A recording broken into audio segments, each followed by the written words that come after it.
अस्सलाम वालेकुम सामीन, हकीम फैसल लाइव शेयर फॉलो ज़रूर कीजिएगा। खूनी पेचश, बवासीर का खून हो, आंतों में इन्फेक्शन हो या और कोई ऐसी वजह हो जिसकी वजह से आपको बड़े पेशाब में खून आ रहा है, तो इसका बड़ा सीधा सा और आसान सा इलाज आपको बताता हूँ। एक तो आपने इस तरह करना है कि शरबत इंजबार लेना है, किसी भी हकीम की दुकान से ले लें इंजबार का शरबत, और इसके 3-3 चम्मच 1 गिलास पानी में डाल के सुबह दोपहर शाम इस्तेमाल करें, जब तक कि ये ठीक नहीं होते, बंद नहीं होते।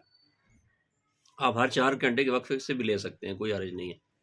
और दूसरा आपने नुस्खा बना लेना, कलमी शोरा 100 ग्राम, कलमी शोरे को तवे के ऊपर डाल के थोड़ा सा इसको मुदब्बर कर लें। ये पहले जाग देगा, उसके बाद ये जाग बैठ जाएगी, खुश्क हो जाएगा, इसको पाउडर कर लें।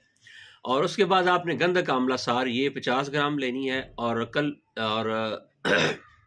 रेठे का छिलका, रेठा जो है उसको तोड़ें, इसके अंदर से जो काले रंग की वो हेडक है उसको निकाल दें, और जो छिलका है ये 30 ग्राम, इसको बारीक सफूफ कर लें, पाउडर कर लें। कलमी शोरा 100 ग्राम, गंधक आंवला सार 50 ग्राम और रेठे का छिलका 30 ग्राम। इसकी फकी बना लें सारी मिक्स करके, और 1 टीस्पून, हाफ टी स्पून सुबह दोपहर शाम खाने के 1-2 घंटे के बाद पानी के साथ इस्तेमाल करें। हफ्ता 10 दिन इस्तेमाल करें, इंशाल्लाह मुस्तकिल बवासीर का खून आ रहा है वो बंद हो जाएगा, या और कोई ऐसा मसला है अंदर तो वो ठीक हो जाएगा। अस्सलाम वालेकुम।